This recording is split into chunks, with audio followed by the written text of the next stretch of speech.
Chapitre 2.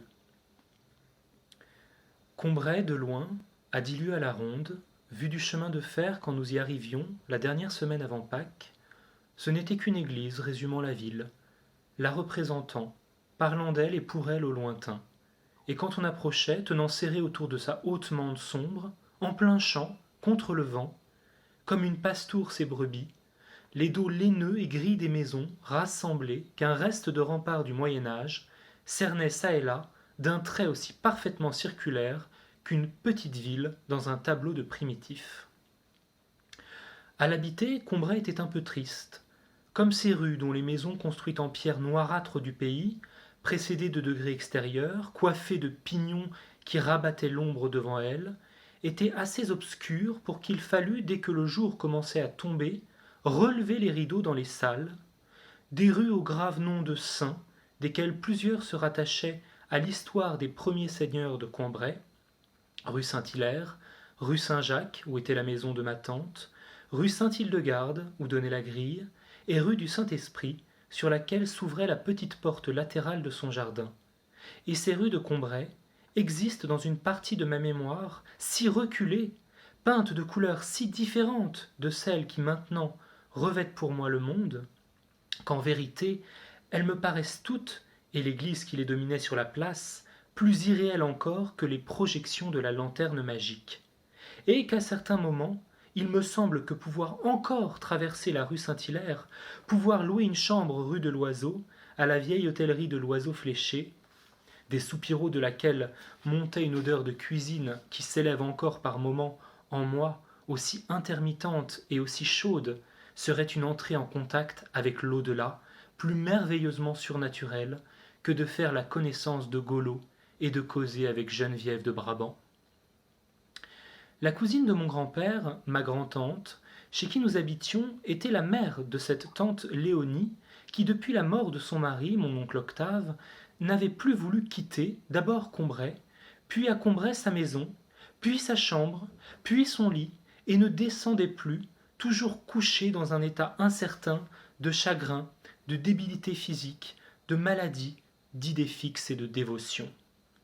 Son appartement particulier donnait sur la rue Saint-Jacques, qui aboutissait beaucoup plus loin au Grand Pré, par opposition au petit pré verdoyant au milieu de la ville entre trois rues, et qui unit, grisâtre, avec les trois hautes marches de grès presque devant chaque porte, semblait comme un défilé pratiqué par un tailleur d'images gothiques à même la pierre où il eût sculpté une crèche ou un calvaire.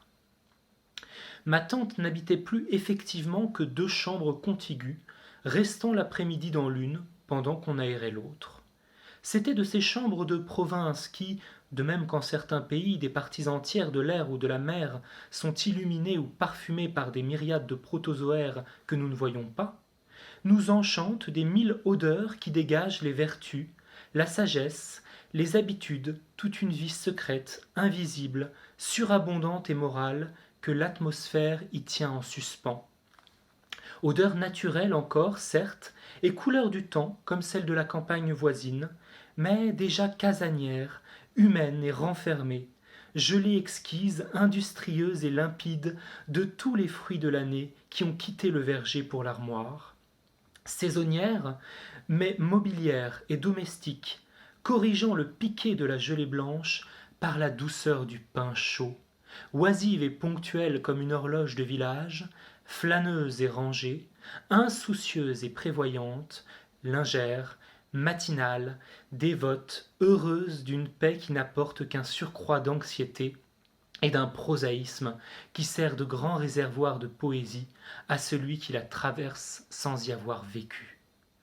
L'air y était saturé de la fine fleur d'un silence si nourricier, si succulent, que je ne m'y avançais qu'avec une sorte de gourmandise, surtout par ces premiers matins encore froids de la semaine de Pâques, où je le goûtais mieux parce que je venais seulement d'arriver à Combray.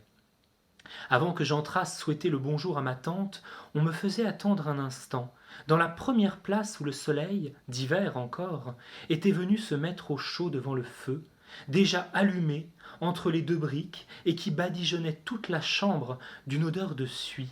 en faisant, comme un de ces grands devants de four, de campagne ou de ces manteaux de cheminée de château sous lesquels on souhaite que se déclare dehors la pluie, la neige, même quelques catastrophes diluviennes pour ajouter au confort de la réclusion la poésie de l'hivernage.